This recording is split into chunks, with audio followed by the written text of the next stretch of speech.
Make no mistake, this movie is not perfect. It has problems, and I will chaotically discuss them, but I'm not going to hate on this movie just because most people do. The fact of the matter is that I am easily entertained, and while I prefer this movie not exist, since I don't like the lazy idea of the Disney remakes, nor do I like the idea of giving Disney money, since I had to sit through this movie for the sake of content, I'm glad I was enjoying myself for almost 2 hours instead of hating myself for almost 2 hours. Does that make sense? Alright, so let's get into the stream from last week.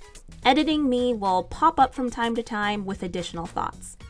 Also, shout out to SunnyLar3D and Quiet Storm for your donations over on Ko-fi, as well as Starshine Lue, Azanyo, and my other patrons and channel members. You guys are truly the fairest of them all. Now, let's get to it! I think it's best. And I just got one.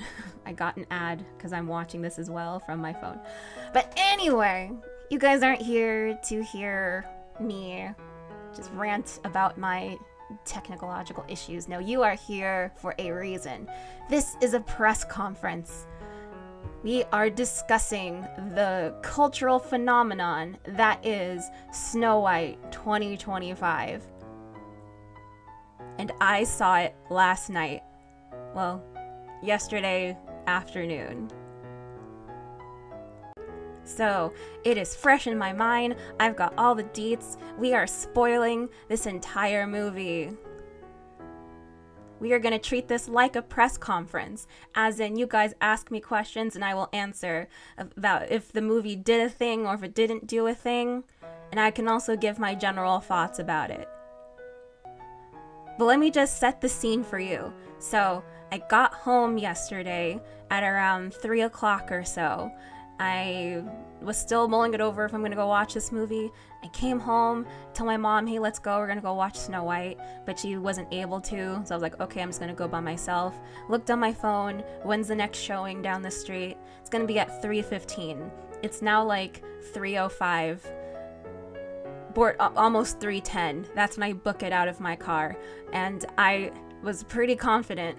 Like, hey, you know what? It's Snow White 2025. No one is actually going to go watch this movie, so there's going to be plenty of seats.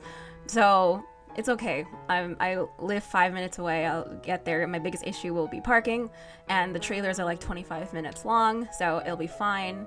I look on my phone to reserve the seats, and to my surprise, there's actually only a few seats open. This theater was actually pretty packed, which is not what I was expecting. I still ended up getting a pretty good seat, but that was interesting. I really expected the theater to be empty, and that's kind of what a lot of media is sort of telling you, is that a lot of the theaters are empty for this movie and people just aren't showing up and Disney's losing a lot of money. But if that's the case, I don't know if I just got a really unique experience, or Disney's making more money off this than I thought. But we also got to consider, okay, by the time I got there, it was already in the middle of the trailer, so I didn't really have a chance to see who in the audience, who's in the audience, if it was mostly adults or if it was children, I don't know. I saw one little girl in a Snow White outfit, so there could have been some other kids in there, I don't know, but it was just fascinating to me. So yeah, it was a bigger audience than I thought. Maybe this is because people in the audience were curious. They wanted to know how big of a dumpster fire this is going to be. Or there are people who actually don't know about the drama on the outside or don't care about the drama. I don't know. It's weird. It's weird, just like how like Miraculous Ladybug is super popular and yet it has so many problems and yet it's like really popular. So maybe it's something like that. I'm not sure. But yeah, that's what was the theater experience. The theater is completely respectful and everything. I don't have any issues with how comfortable I was or anything. It was just interesting. So yeah, I know someone asked me in my community post how many people were at the theater, and it was pretty packed. So let me look at the chat and see if there's any. Okay, But before I get into, maybe I'll save. Okay, I'll let you guys decide. Do you guys want me to give you my general thoughts up front, or do you want me to wait until the end? Okay, so, alright, I'll mention my general thoughts. I was not expecting it, but, you know, just within the first 5 minutes, I was actually enjoying myself. I think overall, the movie isn't that bad. I actually think it was on the upper end of the Disney remakes, to be honest. I came out of the movie and I was feeling pretty good about myself. There were things that aren't great in the movie. I will talk about that. There are things that weren't great, but I actually overall liked it. I think the performances were pretty good. There's a weird character thing with Gal Gadot's character, the evil queen, that bothered me slightly. But aside from that, like, the colors were nice. This is a really colorful movie, and I'm glad they learned that lesson from the Lion King remake, where everything was colored like dirt, as well as other adult live action remakes of stuff where everything looks so bland and, you know, lifeless. This movie is colorful. Like, you can kind of tell by this poster right here, it's actually pretty vibrant, and I appreciate that. As someone who likes pretty stuff, the sets actually look really nice. And the part in the cave with the gems, you know, that the dwarves are in, that looked really, really cool, especially on a really giant screen. And I liked 75 to 80% of the music. I am actually really easy to please when it comes to certain things, and it really has to bother me for me not to like things about a movie. Again, this movie's not perfect. I have issues, and we'll get into it. But overall, I did enjoy myself, and I don't like that I gave Disney money. Like, I would have preferred to, like, wait to use my brother's, like, Disney Plus account to watch this, but content. So I'll get paid back. I'll get my money back. It's fine. Plus, this is part of a cultural phenomenon, so I didn't want to not take part in this. But yeah, I think that if you like Once Upon a Time or even Snow White and the Huntsman and add a little bit of whimsy in there, then you might not mind this movie. If you can ignore the drama that is going on with the actors and stuff, and if you can look at this movie and keep it in its own little bubble, then it's actually fine. But two people ruined this movie. Two people ruined the marketing. Okay, look, the marketing was absolutely terrible. What we were told the movie would be is not the same as what the movie is. Like, Rachel Zegler, she really dropped the ball. She dropped the ball. She fumbled so bad. How do you fumble this so badly? If she had not said anything, or if she had stayed positive, and then people wouldn't have had such a bad taste. And if Peter Dinklage didn't say the thing he said, and if Disney didn't listen to him, if they got, like, some other people's opinions, then this movie actually would have been on the upper end of the Disney remakes. It would have been received so nicely. But because Rachel Zegler did what she did, Peter Dinklage did what he did, and Disney listened to the latter, there's just this wide hate campaign on this movie. Well, first of all, I think the hate is vastly overrated. I agree with Rachel Zegler or anything, or, I mean, I don't know her personally. I don't hate her. I can't even say I dislike her. I don't know this woman. I've never met her. So I don't like it when so much of society just kind of dogpiles on someone. Yes, she said some foolish things. I agree. She said some foolish things. But most of us do. Most of us say foolish things. The difference is that she's famous and she has cameras on her, so it's easy to dogpile on her. But the fact of and so I don't want anyone to bully her, really. But the fact of the matter is that the things that she said, the things that Peter Dinklage said, and the things that Disney decided to do, they had the opportunity for this to actually be decent. I've never seen someone someone mess up this badly. Disney, you actually have a good thing here, but no one's gonna watch it. No one wants to watch it. That's so sad. Because it actually reminds me, it is very Disney Renaissance-ish, to be honest. Like, they don't put there's nothing bad in this. Oh, it frustrates me. It frustrates me so much. But yeah, I'm more frustrated by the marketing and everything, because if all that didn't happen, people would have received this, and it probably would be about as liked as the Cinderella remake, or even Maleficent to some degree. But no, it is what it is, and I don't know if it will recover. I don't know. But it's a shame, because again, this movie is actually, I would say good. It's better than Wish, 100%. This movie actually would have been a better 100-year celebration than Wish was. Wish is an insult compared to this. But once again, this movie does have problems, and we'll get into it, because once again, this is a press conference, and we're going to discuss spoilers. But yes, that was my general overall thoughts. That ended up turning into a longer rant than intended. But yes. So let me now refer to the chat, because I'm sure you guys have been saying stuff while I've just popped off here. So let me see. And of course, everyone's entitled to their opinion. I'm actually really easily entertained. Unless something really, really bad happens, I can enjoy most things that I watch. I know from my reviews I come off as being very picky, and I kind of am, but I don't require much. So I know I've seen some thumbnails of other reviewers saying, this movie sucks, and this movie was so bad, this movie was worse than you thought. I like to say that they are over-exaggerating, or using clickbait, but everyone is entitled to their opinion. I may say it's good, others may say it's bad, but it's ultimately up to you. If you don't want to give Disney any money, I understand. You do not need to watch this. It is not required. But I just wanted to be honest, and I hope we can all still be friends, even though I like this movie. We're all friends, right? We're still friends, even though I like this movie.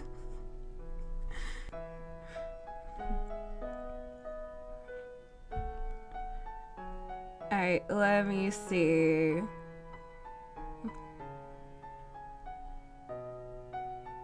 Let's see. Yes, the colors are very nice. I loved the colors. It was very, very nice. Okay, someone mentioned that they wish Snow White's costume was better. I agree with you. That is one of my issues. I think the costuming for the movie is largely fine. Her outfit is my biggest issue. This outfit, like the one you see in the poster right here. She wears this outfit from Act 2 to the end of the movie. Before that, she's just wearing her peasant clothing, I suppose, which looks way better than this outfit. This outfit, where it harkens back to the original Disney Snow White, looks like she got it from Party City, and it bothers me. It bothers me so much. The moment that she came on screen with this outfit, it looks so bad. It looks so bad and cheaply made. Disney, you could have done better with this outfit. They didn't even have to recreate that outfit. I don't know why they felt the need to. I mean, in Maleficent, they didn't make Aurora wear her animated counterpart's outfit. They gave her something that fits more with the environment and with the setting that they're in. But this just makes Snow White stick out like a sore thumb. Like, once again, it's Party City, it's Halloween. That's what it's giving. And I don't like it, because everything else, all the other costumes look fine, but not this. This was a mistake.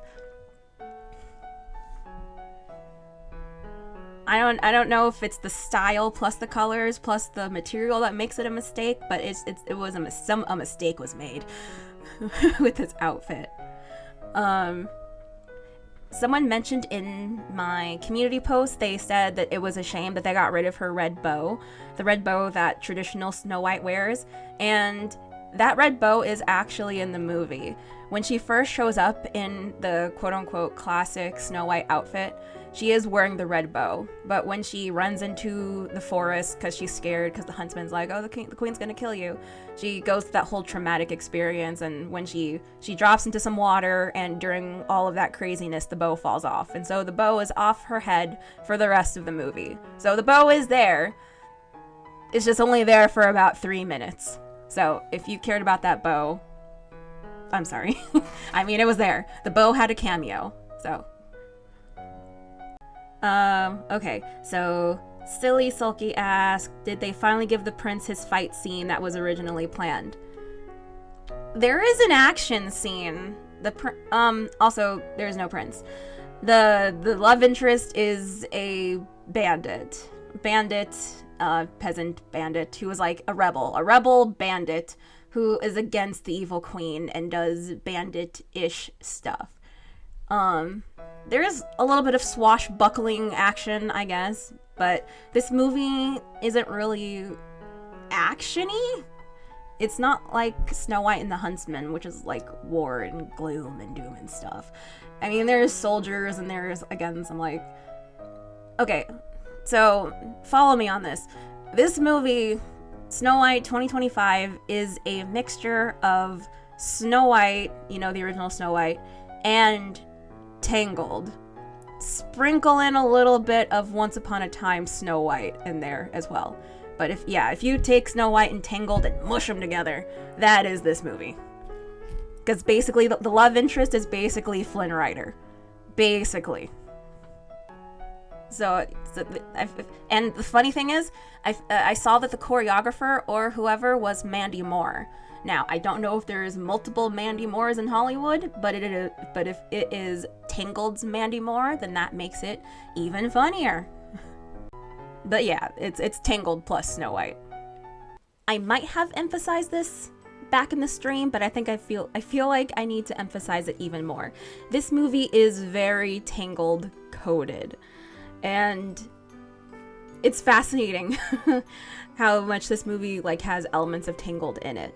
There is even an I see the light moment, you know, between the love interest, and there's a whole bunch of pretty light sources, and it's like they're the only ones in the world gazing into each other's eyes. It is very I See the Light. It's not as iconic as I See the Light, and the song isn't even as memorable or as good as I See the Light. It's a fine song. It's just not comparable. But it is, I feel like the inspiration is very obvious, and I don't consider this a bad thing. I mean, if they're gonna take inspiration from something, I'd rather they take it from a really good movie like Tangled, rather than all the obnoxious girl boss movies and all the other things that Disney's been doing lately that I don't approve of. But again, if they're gonna take inspiration, they chose a good movie to get inspired from. So, you know, good on you, Snow White. It's a cute reference, I guess. But yes, this movie has a lot of Tangled isms, and I'm not mad about it. It took the best parts of Tangled, and similarly to Tangled, the love story, the romance was good. Both parties save each other. There's a whole lot of respect, a lot of banter, and yeah, and plus the whole antagonist wanting to be beautiful and young forever thing and being super vain. It is also very Tangled. But if you think about it, technically, Tangled got that from Snow White, since the original story of Rapunzel never had the witch want to be young and beautiful. The witch just, you know, made a deal with the father because the father stole her Rapunzel lettuces, or whatever, rapignon, I think it was called. And the witch was like, oh, you stole some of my stuff, so now I'm gonna take some of yours, give me your daughter. It was never about beauty, but the beauty thing is very clearly Snow White. So I guess you can call this poetic, because now Snow White has taken it back from Tangled. So, it's funny. Anyway, back to the video. But regarding the not Flynn Rider, his name's Jonathan. Regarding Jonathan, I was actually impressed upon retrospection that this is actually not a girl boss movie. Yes, Snow White wants to be the kind of leader that, leads her country, but it's not like the fighting kind of leading. She just wants to lead with kindness and wants everyone to get what, everyone to be happy, everyone to get what they deserve, everyone to work together and teamwork and fluffy stuff and all that. So she never like picks up a sword and like starts fighting and stuff. She does still get kissed by the prince in order to, habit. She does get true love's kiss, so that is there. I don't know why Rachel Zegler was like, it's not gonna be traditional romance or whatever. Maybe this guy will get cut out, maybe he won't. She didn't have to be so coy about it. It was weird. Snow White requires a love interest. That is the only way it becomes Snow White, because that's the only way she gets out of her poisoned sleep. So, Rachel. Rachel. But, so yeah, she's not a girl boss. She's in line for the throne, so she would naturally, be a leader. And her parents taught her how to be a leader, to be, fair, kind, true, whatever that little mantra was. And her and Jonathan, the love interest, actually, help each other. They save each other. And so I really like seeing that, the girl isn't above the guy. They're actually pretty decent partners and they help each other out.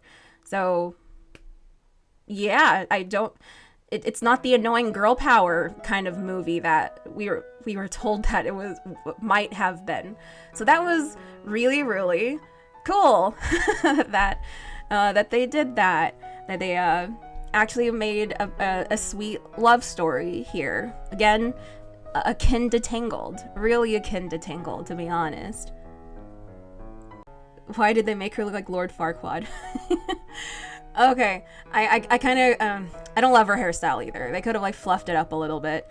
See, when she was a kid in the movie, Snow White did have long hair, but as soon as the evil queen got into power, she cut Snow White's hair. So that's why Snow White has a bob. It's like you're subservient and less pretty than me kind of thing. So, but they could have gave her a better looking bob. So I didn't, this hairstyle, I don't love it. Maybe if she had bangs, it would look a little bit better.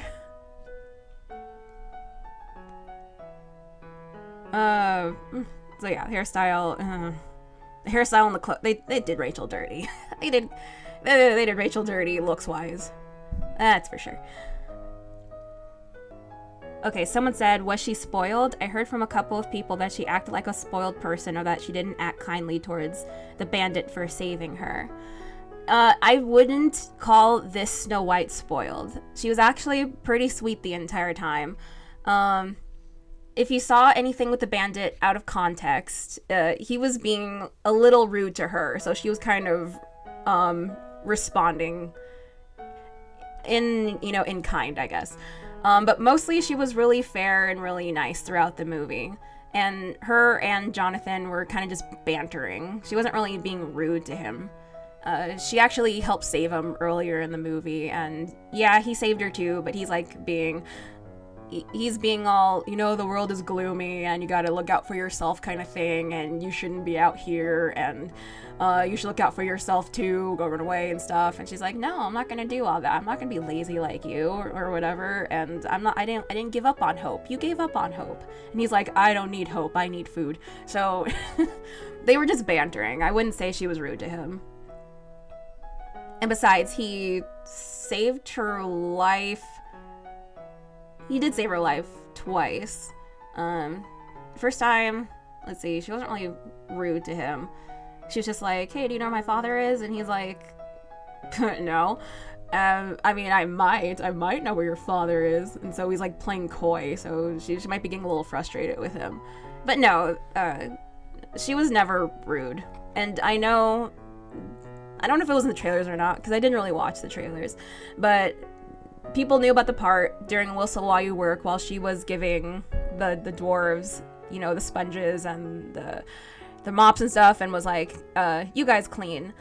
I think that was also horribly taken out of context, because yes, I understand in the original Snow White, she was cleaning up for them because it was a way of her repaying them for letting her stay with them. But in this version of the story, Snow White grew up in a in a kingdom where everyone helped each other. Everyone, even the king and queen, the nice king and queen, helped to bake and helped to clean up the town. Everyone worked together, and that was part of their society, is that everyone helped each other to make this kingdom thrive. And in this scene of the movie with the dwarves are all fighting. They're laughing at Dopey. Things are getting really messy. They mess up the table. They broke the table. And they're just like arguing all the time because Grumpy is being grumpy. And there's just like, there's like an argument, like a silly, what's that word? A silly slapsticky argument is happening. And Snow White is just like, she got fed up because they were messing with Dopey. And she sees that everything is like really messy and stuff, and she's like, okay, you guys need to, you know, bond together. You guys are friends. You've lived together for all these years, and one way to build those bonds is by helping each other clean up this place and, you know, whistle while you work. Instead of saying really mean things, you can whistle instead. You can hum to express your emotions. And she kind of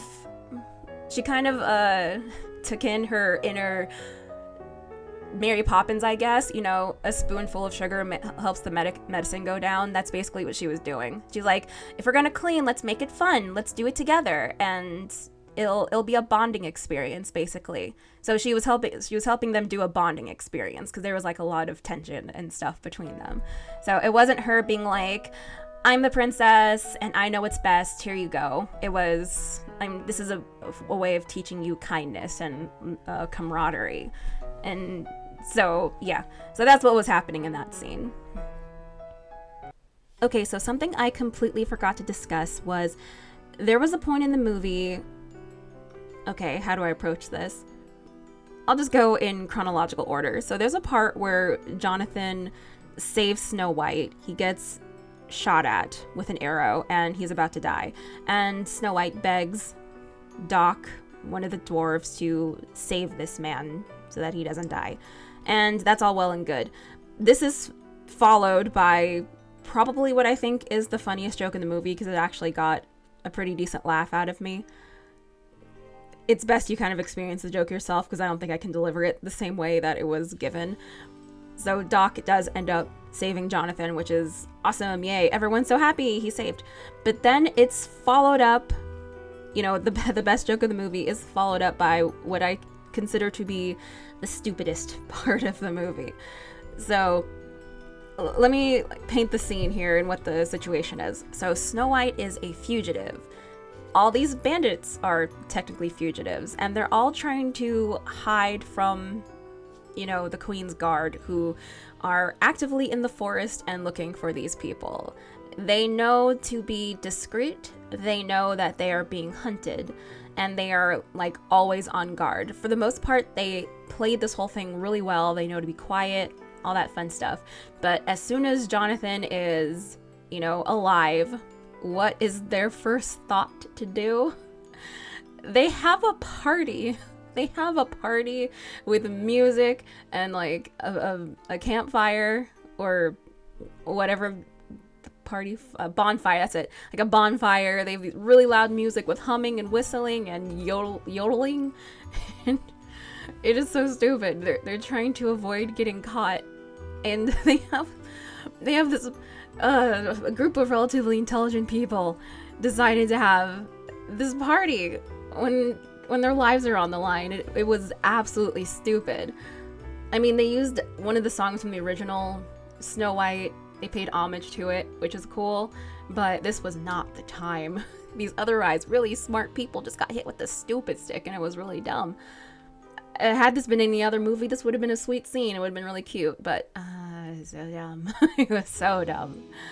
You know what it reminded me of? It reminded me of the first Trolls movie, where all the trolls are trying to not get eaten by the Bergens, and it's been like 20 years of peace, and Branch is like, hey guys, let's not be stupid and have a really loud party because the Bergens might find us. And Poppy is like, nah, Branch, it's cool, they're not gonna find us.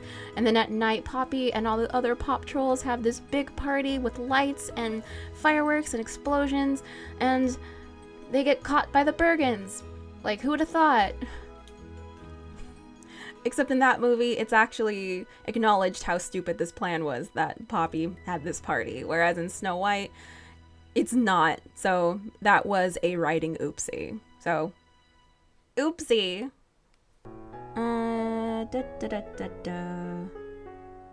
How were the dwarves? Okay. The dwarves? Oh, the dwarves. Oh, they're little CGI nightmares. Oh, they were so hard to look at. They were easily my least favorite thing in the movie. Character-wise, they're fine. Visually, they do not fit. They do not fit any single scene that they're in. The dwarves look so creepy. It's so uncanny valley. Every time they were on screen, I had to like divert my eyes a little bit. They look so bad. They look so bad. Disney. Oh, the fumble. The high key fumble. It looks so bad. I mean, there's not much to say regarding them. Like, again, their characters are fine. The little learn to work together arc they go through is fine. How they look is not fine. Oh, they're so out of place. It's like the CGI animals work better in this world. They're cute. They're fine. These dwarves. They look like they're from a different movie. Like from a prequel of the Polar Express or something. I don't. Ugh. They're so. The way they move. The way they look is it's just so incorrect. Ugh. So yeah, that is easily the worst part of the movie. And tell about the apple? Well, the apple stuff happens pretty much like it does in the original. Let's see, Evil Queen finds out where Snow White is, so she poisons the apple. And okay, so this scene kind of plays out a little bit differently because the Snow White in this movie is not as naive as, you know, the original Snow White, so she couldn't just walk up to the cottage and give it to the Snow White, because the Snow White's already on her guard a bit. But so she ended up capturing Jonathan, and Jonathan had Snow White's necklace, so the Evil Queen took the necklace, turned into the old woman, went up to the cottage, and she was like, "Hello, dearie, I am a friend of Jonathan's. Jonathan got captured by the Evil Queen." And Snow White's like, "That's not possible. He's like too cool and too clever and stuff." And she's like, no, he did. Look, I have your necklace. He said you know what it means." And Snow White was like, "Oh no, Jonathan." And the old woman was like, "I knew your father. He was so nice. And before you go on your journey to save your precious Jonathan, I have an apple here to help sustain you. Your dad helped me grow this apple. He gave everyone such nice apples. Your dad was a hope and an inspiration." So she kind of used like some emotional manipulation here. And that's how Snow White got to eat the apple. And then before she passed out though, she realized it was the Evil Queen. The Evil Queen was like, "You are just as bad as you're just as full of hope and weak as your father. I killed him. I killed Mufasa. Mwahaha, mwahaha." And then Snow White went bleh, and she died. Temporarily. She got better though, because true love's kiss and all that. So yeah. Let's see. The changes for the Evil Queen.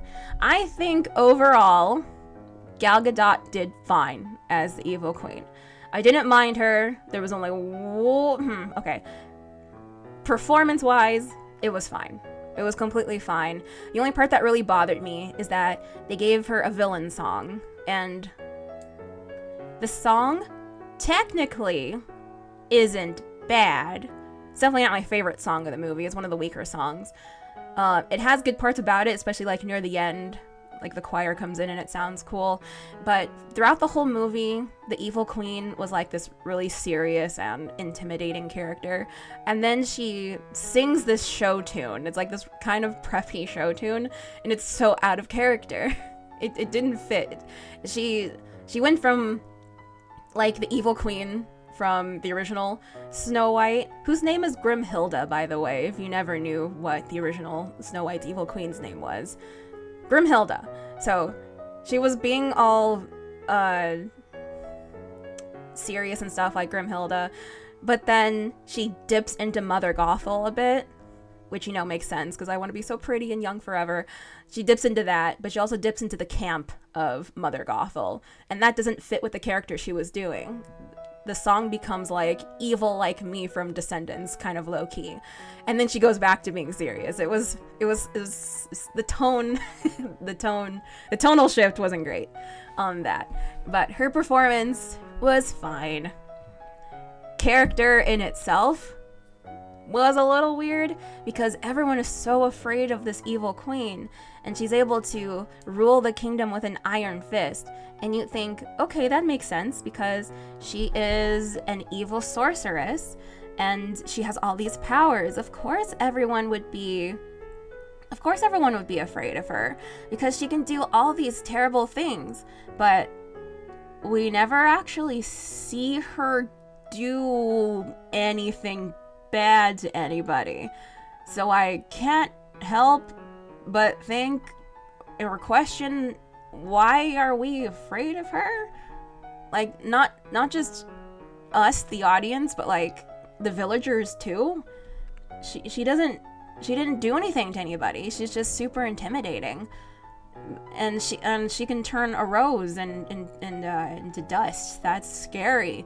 You know what would have made her scarier if she did that to a person? You know, like, she has murderous intent, and we hear that she unalived Snow White's dad. But aside from that, you know, in trying to unalive Snow White, she doesn't do anything. She yells, sort of, and she says things in a cold way.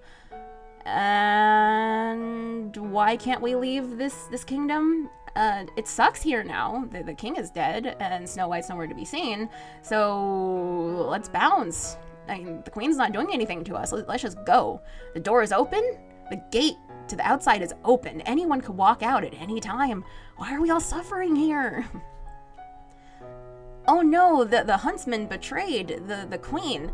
He didn't kill Snow White. He just put an apple inside of the chest. Surely this queen, who's known for being ruthless, will now make sure this huntsman is no longer alive. She throws him in the dungeon. She throws him in the dungeon, and he lives. He helps Jonathan at the end to escape. Why are we afraid of her? I couldn't really take her seriously after this because she didn't do anything. At least in the original Snow White movie, we never really got an indication that the whole kingdom was like afraid of this woman. We knew she was like terrible, but aside from that,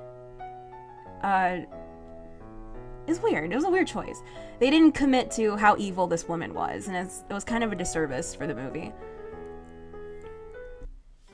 This is completely unplanned. I wasn't planning on adding anything extra to this point that I was making, but along with the evil queen just not being that threatening, you know who is really threatening? You know who my favorite iteration of the evil queen is, who also happens to be one of my favorite fictional characters of all time? Regina Mills from Once Upon a Time. When she was evil, she was really evil. She unalived so many people, like a whole village of people. She was literally ripping hearts out, crushing them. She was completely unapologetic. She had fire powers. She could she transform into people? I don't remember. But the point is, she had all these powers, and she proved perfectly why she was feared across the whole land, why there was a need to take her down.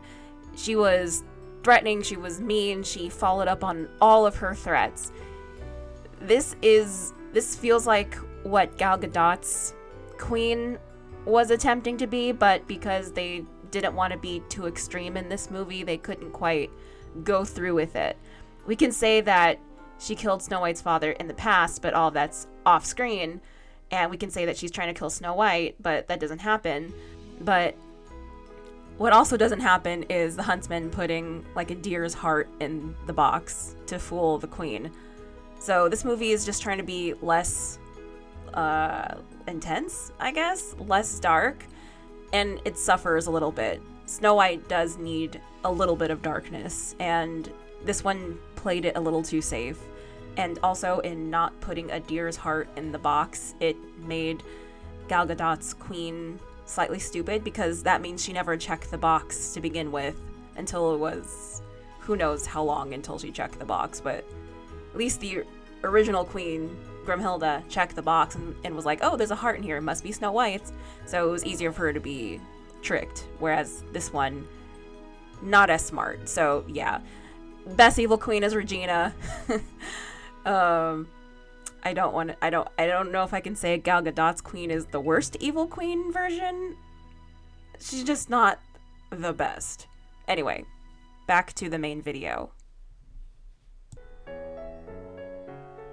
But overall, Gal Gadot's performance was fine. And I didn't know she could sing. I don't know if it was autotuned or she actually can sing, but again, her song was decent. It definitely is not going to go on in anybody's top 10 Disney villain songs for sure. But maybe I'll save it to my playlist. I liked most of the songs in this movie. Actually, let me talk about Act 2 real quick, because the pacing of this movie was actually really good for the first act. But from the moment that Snow White went to go pick some apples and the huntsman was supposed to unalive her, from that moment all the way through like half of the second act, the first half of the second act, things were so rushed. It's like they were trying to rush through the events of the original movie. Things just go from boom, boom, boom, boom. There's no time to really breathe. It's almost like the movie expects you to know what's happening here. Since, hey, you saw the original, you know what's happening. Let's just get through it so we can get back to the original stuff. That's kind of what it felt like. Like everything went into maximum overdrive. You know, cue the plankton meme. It went so fast. It was a whiplash. It was so weird. And the things slow down and get better like after that first half of the second act, but it was such a rush. It was weird. The pacing was so odd. And the movie is almost 2 hours long. I don't think that was necessary. If they needed to extend it a few extra minutes, it would have been fine. But whatever. Alright, let's see. How did they justify Snow's name? So, yes, in the original tale, Snow White is named Snow White because she has skin as white as snow, red lips, so Snow White. But in this story, the king and queen really wanted a daughter, and there was this big snowstorm that happened, and Snow White was born in the middle of the snowstorm, and, you know, everyone still lived and stuff, and so the king and queen wanted to commemorate the occasion by naming their daughter Snow White. So it has nothing to do with her complexion and everything to do with that snowstorm. That's why she is named Snow White. Would I have preferred that they kept the original lore and just, you know, skin as white as snow, red lips? Yes, I would have preferred that. But it's at least they addressed it. At least they addressed it by giving some justification. So it's better than nothing, I suppose.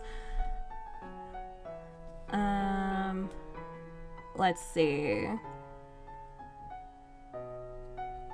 Oh, and I know people were mentioning before, like, how Gal Gadot is way prettier than Rachel Zegler. So how could she be jealous? Or how could Rachel Zegler be the fairest of them all?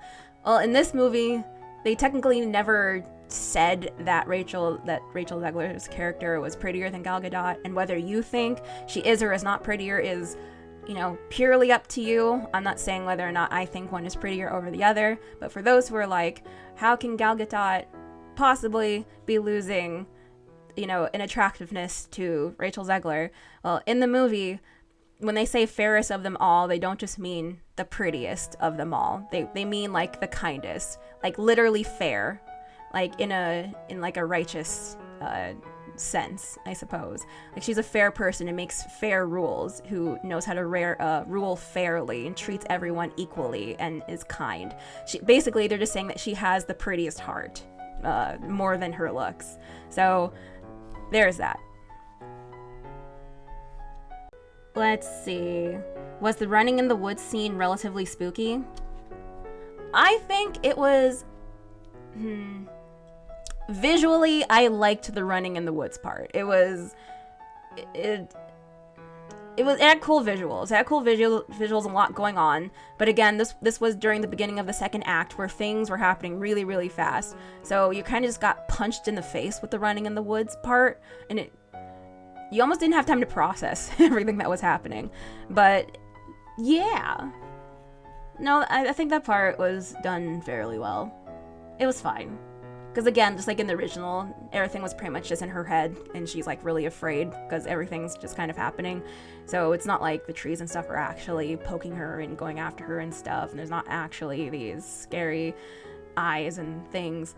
But yeah, I think they handled that fairly well. Yes. Rachel Zegler did say that Snow White won't be saved in this version. She said something along those lines. But no, she does get saved. Like I said earlier, the love interest and Snow White. The love interest and Snow White actually help each other out. It is a pretty balanced relationship. So this is not a girl boss movie. This is not. And I am so thankful for that. But this movie will overall get not great reviews because of the stuff that happened in the real world, which is again unfortunate because the movie is pretty good. Aside from the actual visual nightmare of the dwarves, aside from that, and if you ignore everything going on the outside and just view this movie in its own little bubble, it's actually a pretty good time. Let's see, so did Snow dethroning the queen like they show in the trailer feel cringe or actually work? I think overall they made it work.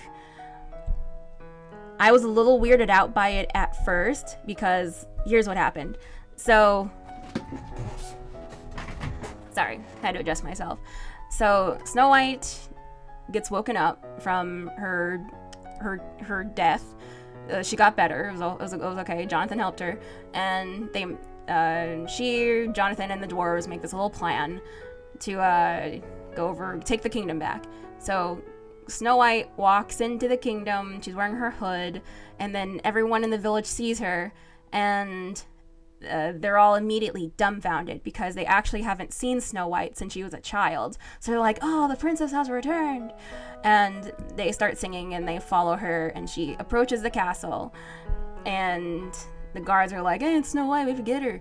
And the queen is like, no, I got her. So they have like a little back and forth thing, like, I'm the queen, I am so great and awesome, and you're just a little speck. And guards get her, and the guards are about to get Snow White after Snow White's like, we're gonna take back our town, and everyone is kind of, they're there for emotional support more than anything, which I was gonna have an issue if they were immediately going to start fighting back, because like, why didn't they do that before? Again, this queen has no intimidation. I mean, she has intimidation, but she doesn't do anything to anybody. But fortunately, no, they kind of just watch because they're like, oh, this princess is here, let's see what she's gonna do. So the guard sees Snow White, and she almost gets unalived, but then Snow White reminds all the guards of who they are, and she shows them her kindness. She shows them that she remembers them and who they used to be back during her father's rule, and she tells them how awesome they are and about their families and their passions and everything they used to have before the evil queen came, and she asks them to remember how nice things were back then. And so she inspires them all to, put down their swords and stuff, and they all want to go back to the time of peace. They don't want to do this stuff anymore. And I thought it was a pretty sweet scene. I wasn't sure what to expect at this point, because as we come to know, Snow White was not a warrior. So the only thing she could do was like talk. She used the kindness, which again, inner beauty, she used that on her side to let everyone know how much she cares about them. And everyone seeing how sweet and kind she is, they no longer want to support the queen. Again, why they did so to begin with when she never actually hurt anybody is beyond me. But is at this point when the queen sees that no one's on her side anymore, that she, goes away. She goes away, and the way that the evil queen is defeated is that she's like, mirror, tell me, I have to be the prettiest one, right? Everyone's gonna love me? And the mirror is like, nah, Snow White, Queen, you're pretty and all, but Snow White is pretty on the inside, and she will always be the fairest of them all. And the evil queen, is in her anger, she shatters the mirror. And I guess the mirror didn't like that because it ended up shattering the queen. She turns into some black dust or whatever, shattered, and her dusty parts get fused into the mirror. Okay, it's a little unclear what happens at the end there, but she dies.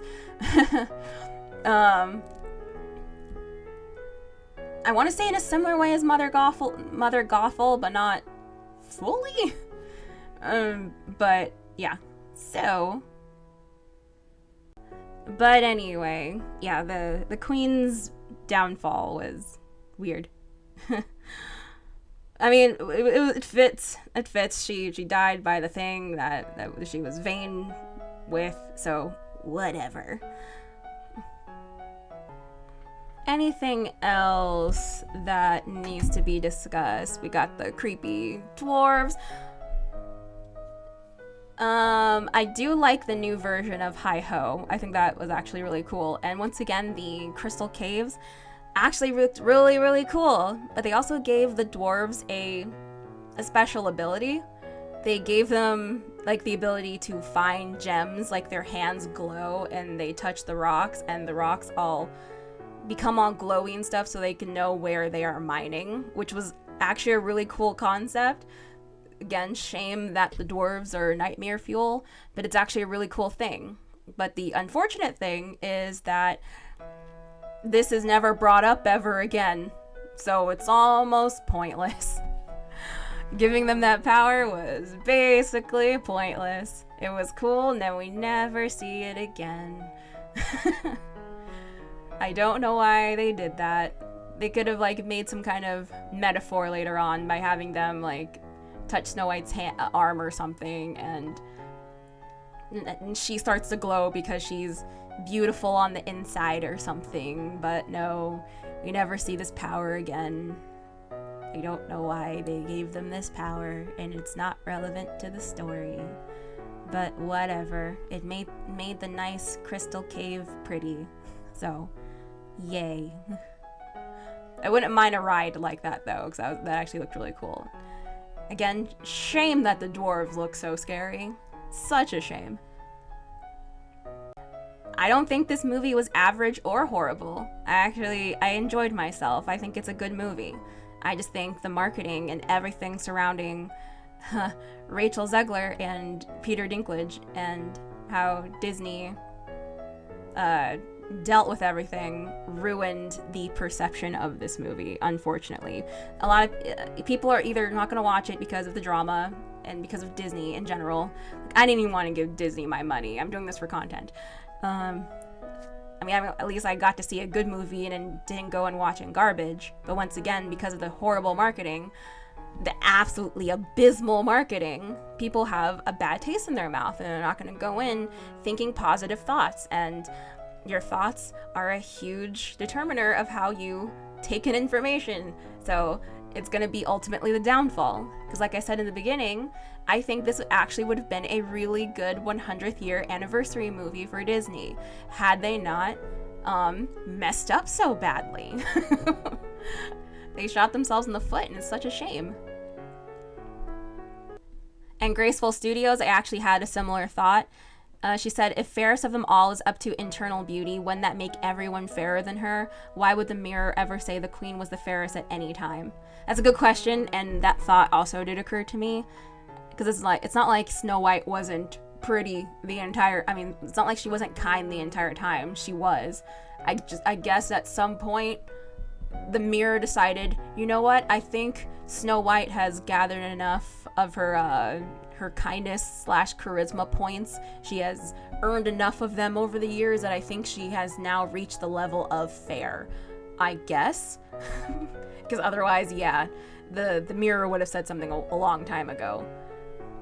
Everyone else in the kingdom lost hope, so I guess being hopeful is part of being fair, and Snow White had hope, I guess. So I guess she leveled up. Snow White leveled up her fairness points, and now she is the fairest of them all. That's the best explanation I can give to you, because you're right. The mirror would have said something a while ago, but it is what it is. It is what it is. And yeah, the theater was pretty full when I got there, which was surprising.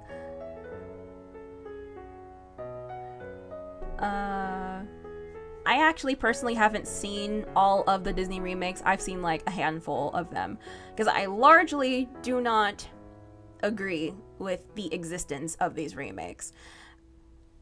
They most of them do not need to exist.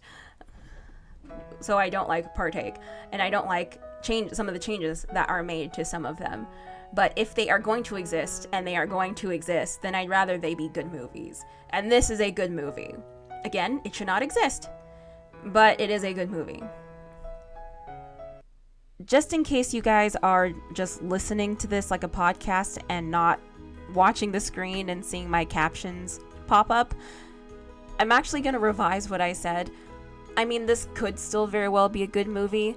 It's more an enjoyable movie, because the more I think about it, the more issues there are, but regardless of the issues, I still enjoyed myself. So rather than saying it's a good, like, well-written movie, I will say I had fun with it. It is a fun movie. I enjoyed listening to it, looking at it, except for the dwarves, and overall, I had a fun time. It's not a perfect movie. It's flawed. I think it's good in the sense that I had fun with it, and if you don't think about things too much, then it's fine. That's what I mean. It's good because I like it, basically. And there are some remakes I do like more than others. I didn't mind the Jungle Book remake. I haven't seen the Cinderella remake, like, all the way through. I've just seen clips, but I've heard that one's good. I refuse to watch the Beauty and the Beast one. I refuse to watch Pinocchio. I never cared about Pete's Dragon, not even the original, so I didn't care to watch the remake, because the plot, I didn't care. I actually was pretty okay with the Aladdin remake. I liked that one. Maleficent, I barely consider as a remake. It's kind of doing its own thing, but I respect Maleficent. The Moana one that's coming up is totally unnecessary. The Lilo and Stitch one, though, that actually looks pretty decent. Like, again, it doesn't need to exist. Let's put that on the table right now. It does not need to exist, but it doesn't look bad. And I appreciate that. My only issue with the Lilo and Stitch one is, as adorable as the little girl is, and she is super adorable, and I don't want anyone being mean to her, I feel like the writing from the trailers are not going to give her as much of a bite as the original, unintended pun, bite, as the original Lilo, who was 100% ready to throw hands, and I don't know if this little girl will throw hands, but we'll see. Maybe they just didn't put it in the trailer. That is my only issue. But anyway, we're talking about Snow White. My thoughts going into the movie. I wanted to keep an open mind. I actually really started to feel bad for, like, Rachel Zegler and the movie in general, because of how much people were dogpiling on it. Like I said, I understand she said some not great things. And granted, some of the things were also her opinion, and she's allowed to have her opinion, and as humans we mess up, and she just has a bunch of cameras on her that can spread to the entire world, so her mess up becomes the whole world's I don't want to say problem, but everyone's aware of it. So everyone's dogpiling on her, dogpiling on the movie. So I started to feel bad because I don't like anyone being dogpiled. So I had the thought that this movie had to be at least decent. It had to be. This I refuse to think that this movie would be like worse than Wish or some other of the not great Disney movies. So I went in somewhat thinking that it wasn't going to be that great, but knowing deep in my heart that it had to be at least decent. Because I don't know, it just felt right for all of this drama happening. It'd be weird. Not so much weird that if this movie ended up being exactly what people thought it was going to be. However, in many people's minds, it became a self-fulfilling prophecy. They went in with so much negativity that there is no way they're not going to see this movie as anything other than trash, which again is a shame, but that's the power of marketing. So I went in with an open mind, knowing this movie would be at least decent. And it feels like a lot of work did go into this movie. Like, aside from the tragedy that is the dwarves, and boy howdy is that a tragedy. Like I said, the sets are nice, the songs are composed very, very well, and I can just tell a lot of work went into it, and I appreciate that. And the fact that this movie really does feel like one of the Disney Renaissance movies. It's not girl bossy. There's really nothing bad about this movie. It teaches like good lessons and like camaraderie and working together and being kind, the power of kindness. And, you know, it's okay for people to help each other. It's nice. It's nice. Also, because this is heavy spoilers and I'm not hiding anything, at the end, they let Dopey speak. So Dopey does have a voice. He's just like too shy to talk, but they do let him speak near the end. Because now Snow White has inspired him to speak. And let me just remind you that Snow White is not solely a Disney property. Dopey is a Disney character, but like not every version of the Seven Dwarves has a character that can't speak, so it's not outside of the realm of possibility for Dopey to be able to speak. However, the part about that doesn't work is that this is a remake of something that did already exist, because this isn't just any Snow White. No. This is a remake of the Snow White from like 1934 or whenever it came out. And so that does make it weird because he's not really Dopey anymore. So take that as you will. I'm kind of neutral towards it. It is what it is.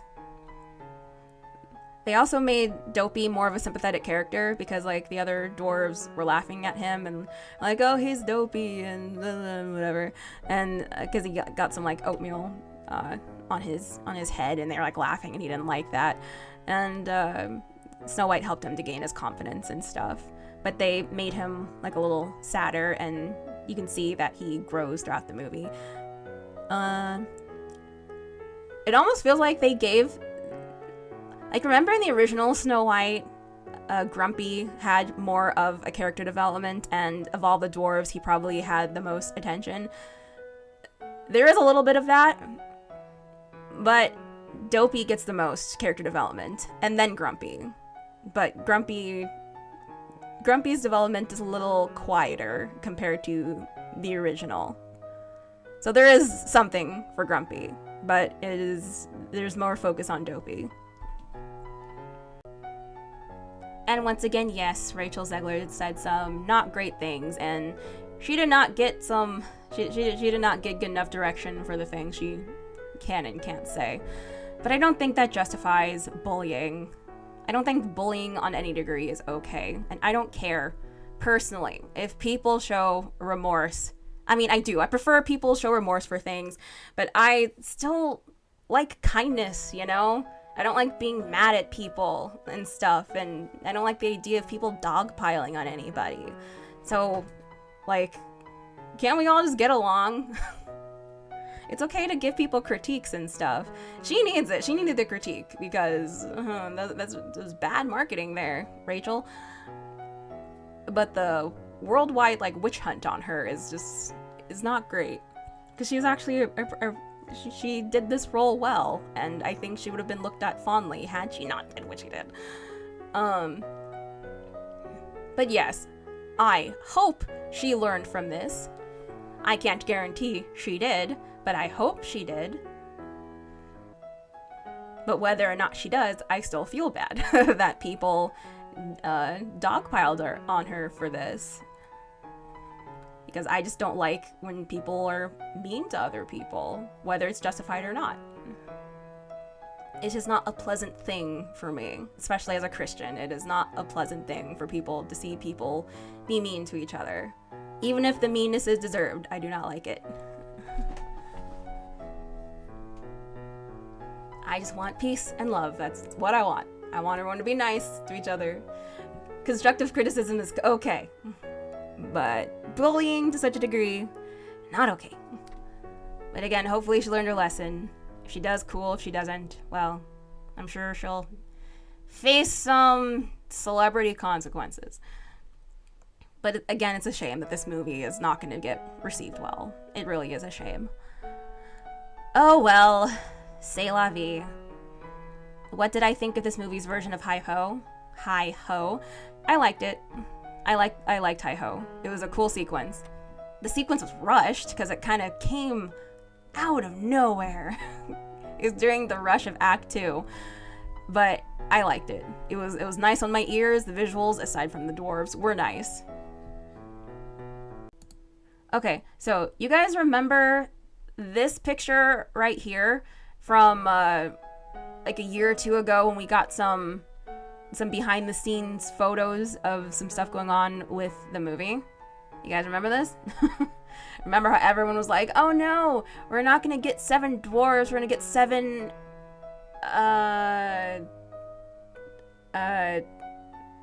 minorities, 7 diverse individuals. What would they be the 7 of? Anyway, so yeah, the 7 ethnically diverse companions. So they're in the movie. So there's basically 2 sets of 7. There are the 7 dwarves, and there's also these guys.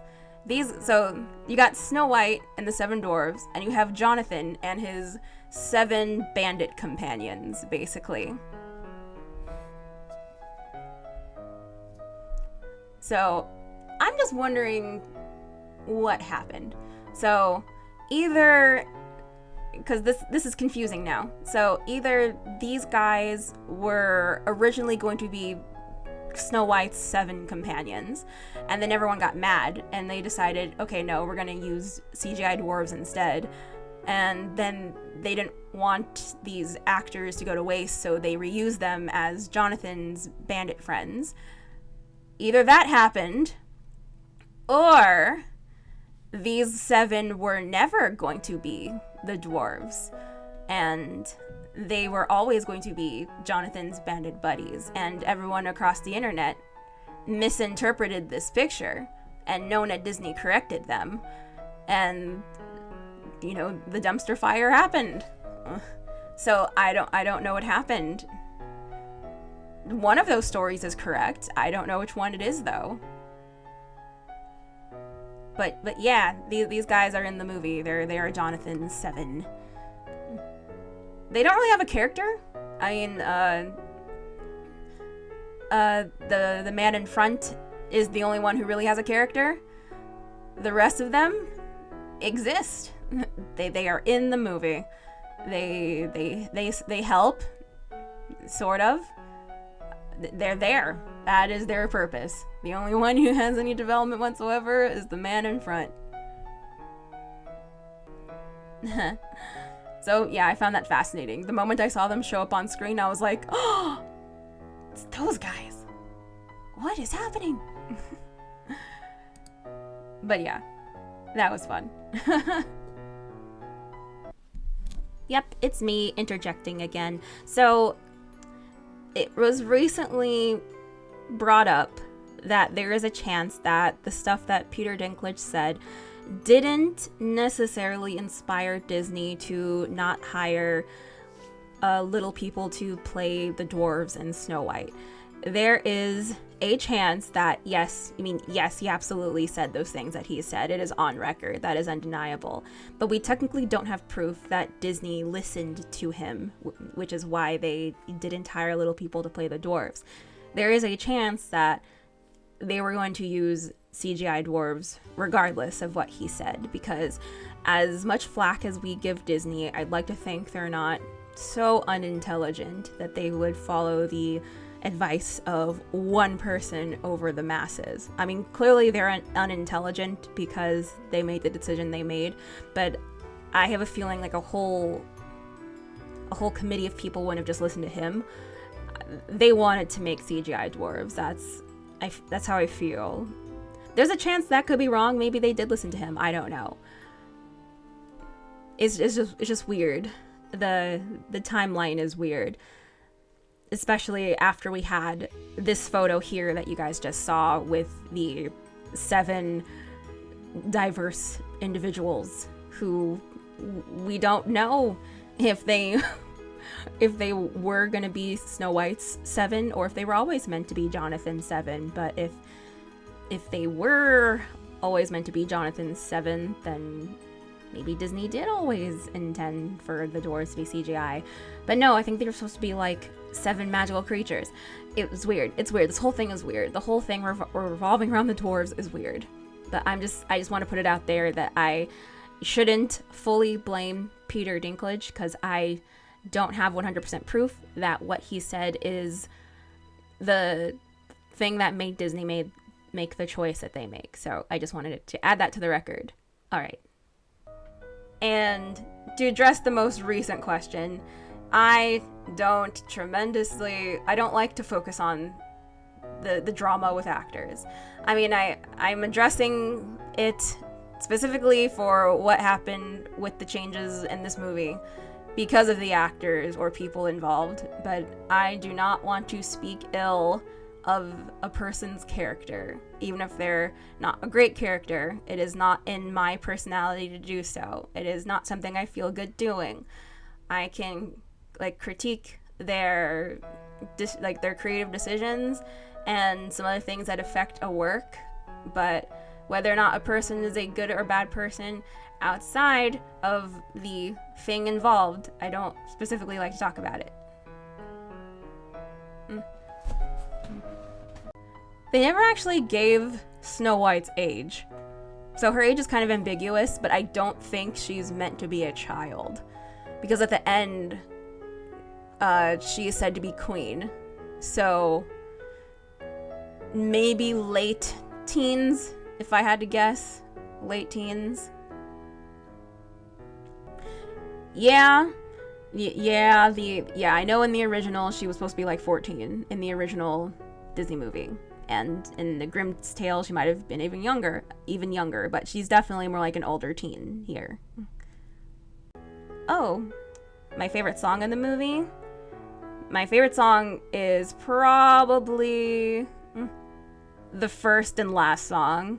The first song, well, the last song is a reprise of the first song, and I think it was a really good opener and ender. And I do like how they did Hi Ho.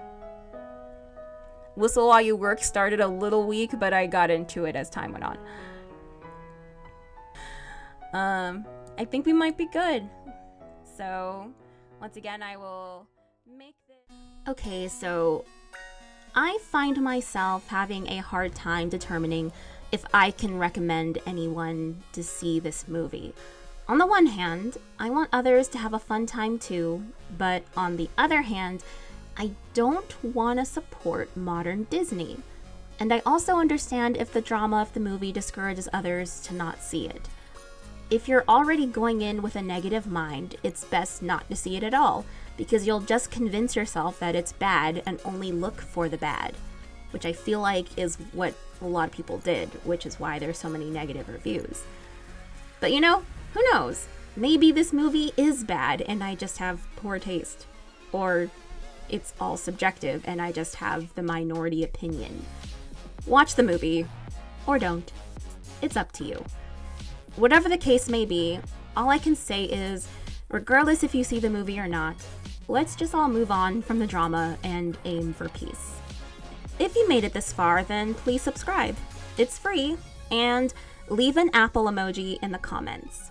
But as for now, that's all there is. There isn't any more.